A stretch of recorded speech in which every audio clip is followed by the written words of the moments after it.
Well, this one I want to do next while it's patching. This is a story-rich gothic RPG. So, master of rituals in an ancient spellbook, raise an undead army to march against your enemies, commune with the realm of the dead, and struggle with your descent into madness. Progress through secrecy, diplomacy, blackmail, coercion, and seduction until ready to reveal yourself.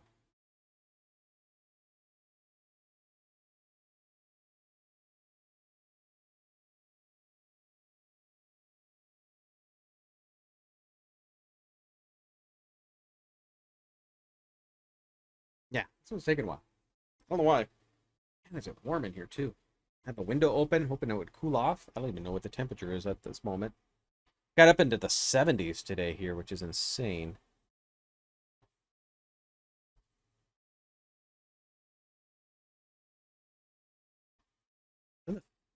It's 57. Should be cooling off, I would hope. Thing is with the new PC I want to get, it's supposed to run even hotter. Okay, here we go. So, Necromancer's Tale. Let's try this one out. Been busy, so I haven't had the time to test any of these out.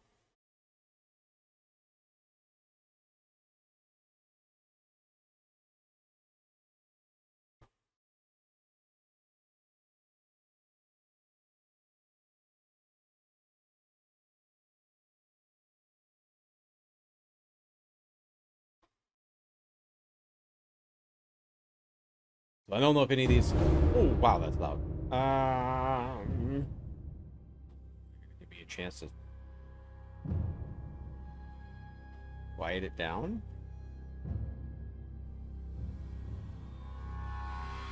From the start, homecoming, hospital, combat. Your character's backstory, early career, and skills are chosen through interactive fiction. This demo offers an abbreviated version of the interaction fiction, Chapter 1, followed by a portion of the following Chapter 2, Homecoming, which deals with the events and intrigue after you arrive home.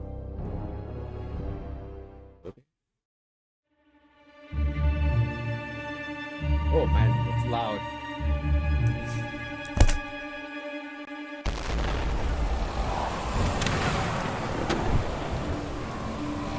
So loud.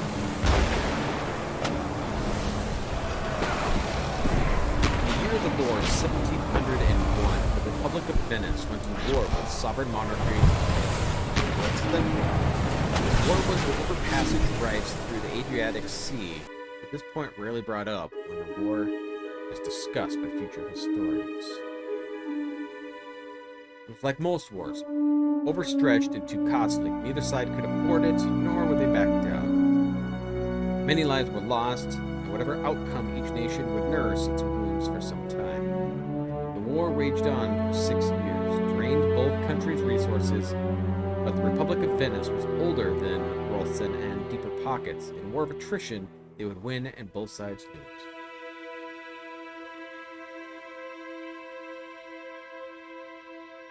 Yeah, I'm gonna...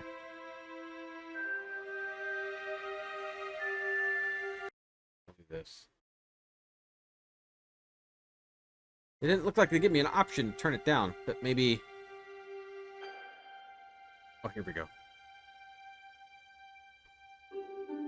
Do that. Okay, now let's change you again. I need to set this up on my Stream Deck here. Okay. Turn my volume up. 3 generals from Rolson, 2 brothers, and a close friend came together to strategize. They came up with nothing. They would not win this war. In desperation, one reached out to Dark Power, and they were told to make a pilgrimage to Golgotha. No other avenue, they spent 1 month sailing to the walls of Jerusalem, where they docked under cover of darkness. On the hill where the man named Jesus died, they met a figure too old to identify as man or woman. It offered them a book, an already ancient thing, made of pale leathers filled with symbols that hurt your eyes to look upon. Things smiled as they took it, a smile made of too many teeth. Full of dread for what they had seen and what they were about to do, they sailed for another month to get home. Things had gone badly in time. They were away. Soon they would have to surrender, and Roslyn would fall into decline. One was unlikely to survive. Whatever doubt the men had about using the knowledge in the book, their mind was set now. They cast its pages open to chant dark incantations, and lo, did the dead walk upon the earth that night. Undead sailors hauled themselves into Venetian boats. Soldiers dragged themselves from the battlefields, clawed up from the shallow graves to drive the Venetians from their land. The war was won. The Venetians could not fight Russian impossible numbers. They surrendered, the book was shut, and the dead were dead once more. The book was destroyed, but the world had noticed. Roslyn had dark magic, and no shame in using it. Many enemies without and within were born that day. 3 years later, a child was born of one of the generals involved in unleashing the spell. A beautiful baby boy. Beautiful baby girl. I'm a boy. Enter my name. They called him Mikey. Oh.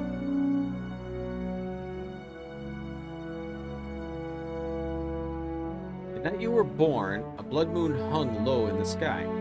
There was a storm the night you were born. One that came from nowhere. A ship was caught in it, doomed to be dragged to the ocean floor.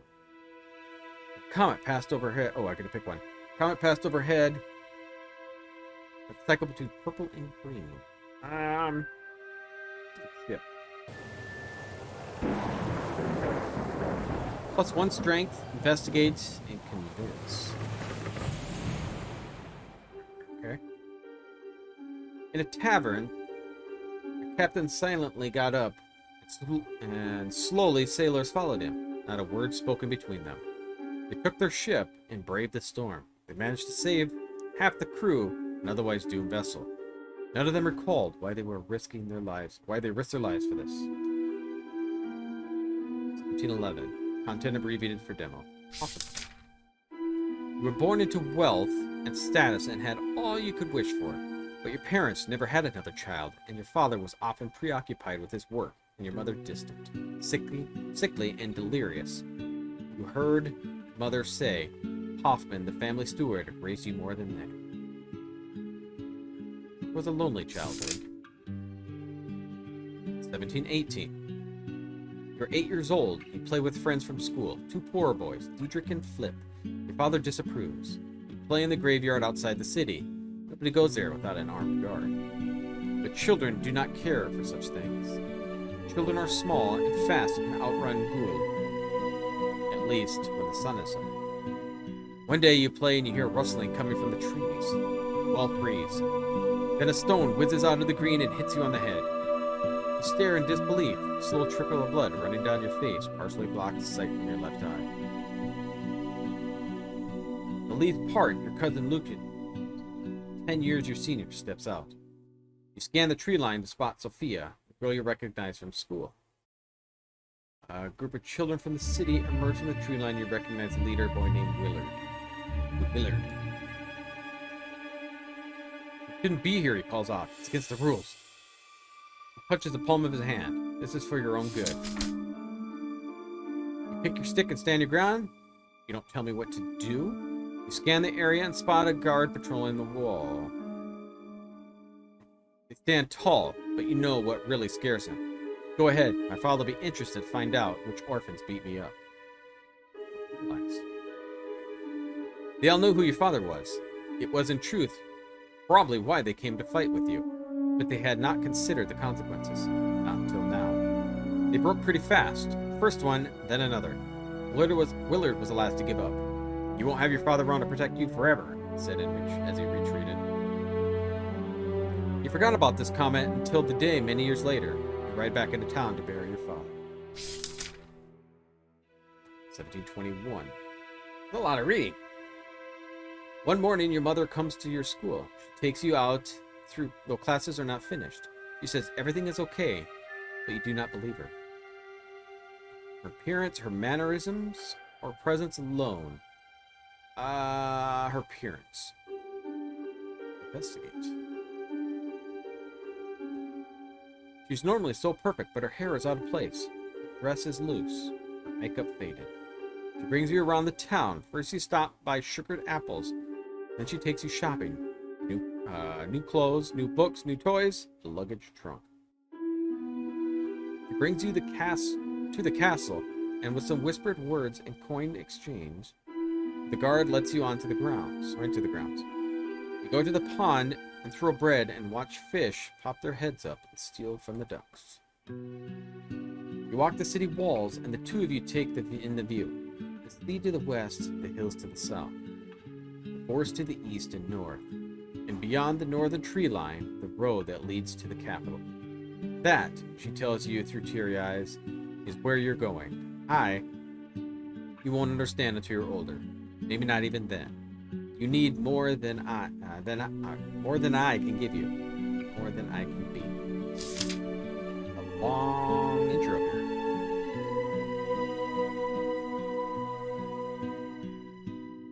Pest, she cries. When she stops crying, she doesn't remember where you are or how you got there. The watchman brings you home. There your father glares at you angrily that you upset your mother, angry at your non-compliance. Hoffman brings you to your room and helps you with your new clothes and books and toys to your new trunk. He tells you that she loves you. That is for the best. You believe it. A few days later, your carriage rides out of town. And your children's stories. Events like this happen on rainy days, but today is sunny and clear skied. As the carriage crests a hill, you look back towards the city and see it all. The farms, the walls, the groves, the castle, the seas, your home. How do you feel as you're taken away? Angry, unwanted, tossed aside. Something you cannot fight, hurt, deep wound of betrayal. I don't understand what I did wrong. Send me away like this.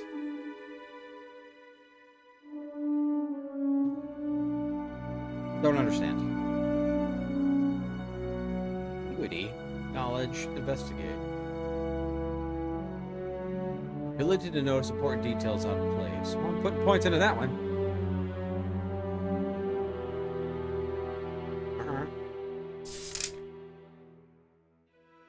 222. A year has passed, more quickly than you might have expected. Winter's first snow falls lightly outside. You watch from your dorm and reflect on your time here. Year was hard on you. You started many fights. You ended many too. You're thankful for the library here. Books have been your salvation. Friends, books. Direct your energy towards physical activities. Kill the time by dreaming up schemes and enacting them. Yet befriended some of the more unsavory children. Books. Two to knowledge. Maybe like some nerdy necromancers. You look at the collection of books scattered around now. Buried under them are the books your mother bought you over a year ago. You have read them many times. You miss her. And impressed. 1725. Your schooling is done now. Your time here is over. You spent much of this year deciding what to do next. In the end, you decided to continue your education. You decided to follow your father's footsteps. One of the professors said she saw something in you spark would see you well in the world of courtly intrigue. Oh yeah, that one. A diplomat. Sounds exciting to you. Well paid too. They put you in touch with a contact of theirs and begin training. 1726, prohibited. 1727. You're nearly 2 years into your training now, and it goes largely as expected. You miss home, the pangs grow less as time passes. Your mentor, an older lady named Valentina Zupan, takes you to Scottish courts to watch the burning of a witch. The woman is accused of fornication with the devil, but Valentina says that the only crime this woman, and the woman burned like her, committed was striving for knowledge, studying the natural world and trying to understand it. Valentina wants you to see how other countries treat people they cannot understand, how they treat knowledge you cannot fathom. That's all it is reading? It looked like you were able to play. Just like half hour of doing stuff before you get to play the game. You can do a quick set too, I guess. I'm assuming they do this and it's automatically pick stuff. She tells you, then, that a war has broken out at home. A lich, a powerful undead sorcerer, has begun raising the dead and marches on the capital. So far, its armies show no sign of moving out of Rustin, but Venetian and Habsburg forces are massing on their respective borders to repel anything that tries to cross them. Other nations will turn this on us. They will try to turn the Pope on us too, no doubt. If he has burned like that witch. This is our job, to slow the tide that comes for us. We shall travel to other courts seeking help. You will get none. In reality, we're there to find the lips that whispers against us and to do what we must to shut them. By deals or blackmail, whatever it takes. We're on a carriage to London that night, at the start of a tour of Europe that will carry you on for the next week. Alright.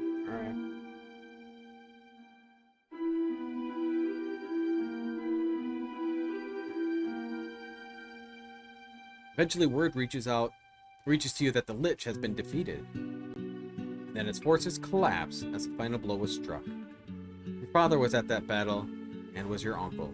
You learn that your uncle was wounded but is well. Neither man died, though the same cannot be said for thousands of others in the country. Soldiers' work is done now. Our work only gets harder. Venice will want to march in retaliation for 1708. Habsburg will want the land. Several others will want us stomped out for being too liberal. We must try to keep these wolves at bay while our country rebuilds. 29. Training complete. Land your first post. Let's see. Assignment was Ottoman courts of Ahmad III in Albania. Thrown to the wolves and sent to Venice, you found yourself stationed in rapidly crumbling courts of Charles VI. Let's do that. Holy Roman Emperor.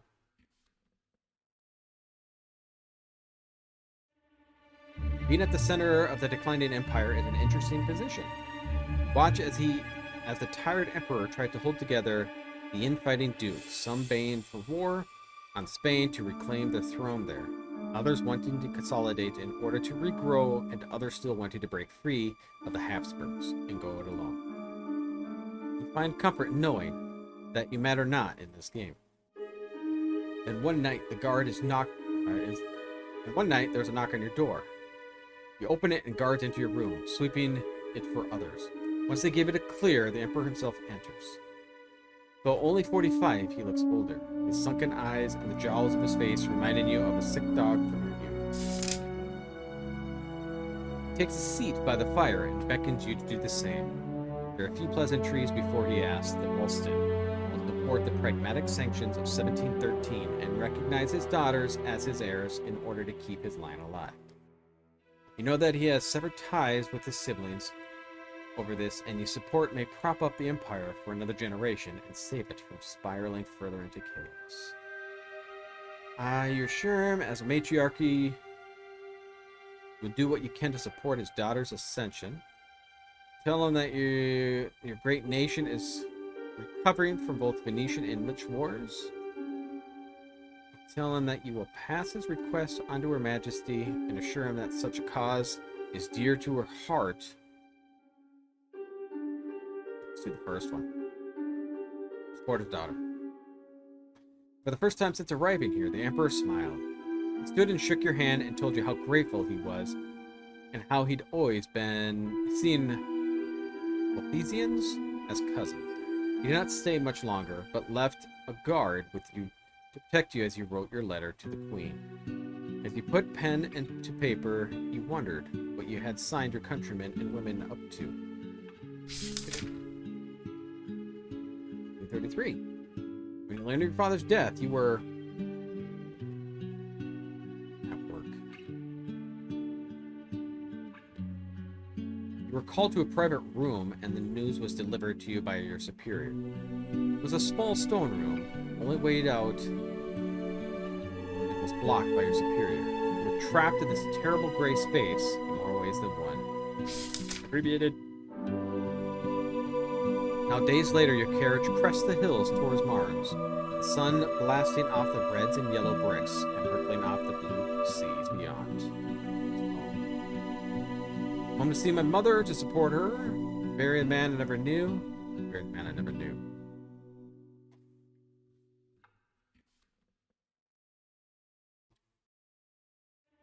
That's it. So,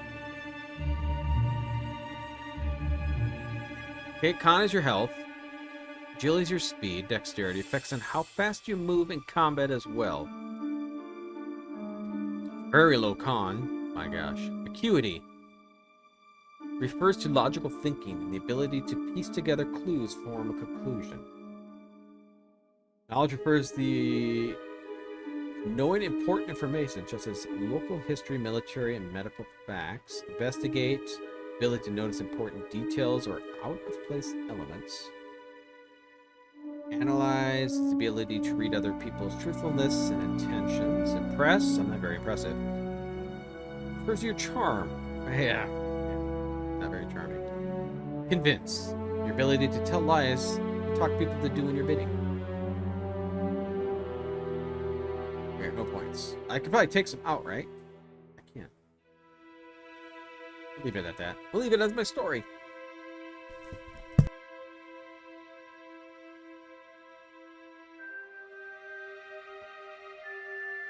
One hour from North Gate, Mars, my coach has been climbing a steep hill, surrounded by outside by folks, where the great forest gave way to farmlands.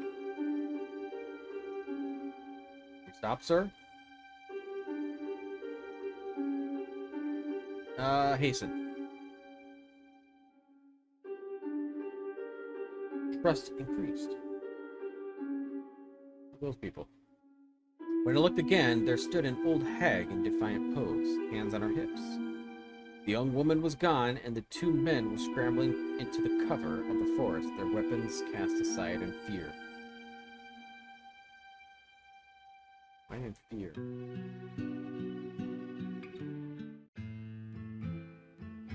Whoa there. The carriage came to a sudden stop, which jolted me awake. I had thought that my return home after so many years that I would watch it all rising up over the hill to see Mars, entering the gates. The ride to the family home. But I've been traveling for 3 days now, and I've clearly been too tired to stay away. Still, it's home.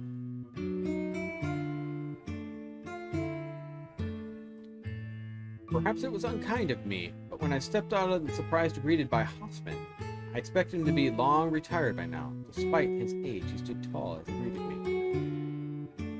Welcome home, my lord. I trust your journey was a pleasant one.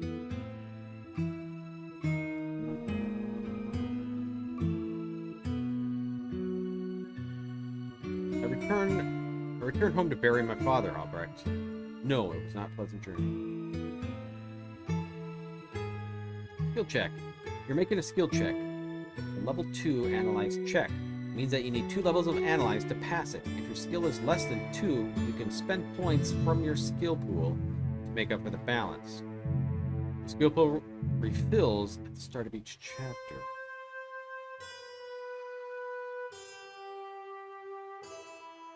Then 0 skill points to notice something in his demeanor. Check out his demeanor. Hoffman is always indecipherable, aside from indecipherable aid to my father. He shows no emotion in most things. To study him would do little to give away that largely raised my father and followed him to numerous wars. So when he froze for a moment, I noticed.